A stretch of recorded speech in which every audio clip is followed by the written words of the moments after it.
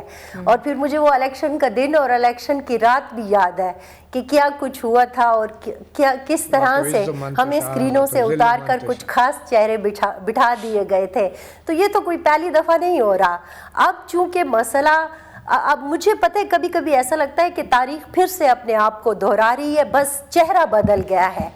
صرف ایک مطلب 2 چہرے تھے نا, انہوں نے ایک دوسرے کو ریپلیس کر دیا ہے. تو ابھی بھی مجھے وہی صورتحال نظر آ رہی ہے کہ ہمارے پاس الیکشن کمیشن کا جو کارڈ گلے میں ہوگا ہاں وہ الیکشن کمیشن کی یہ اجازت نامہ ہوتا ہے کہ آپ جا کے رپورٹنگ کر سکتے ہیں، لیکن وہاں کھڑا ہوا کوئی شخص ہمیں اندر نہیں جانے دے گا. نہیں، یہ بات آپ نے جو ہے یہ بڑی درست کہی ہے.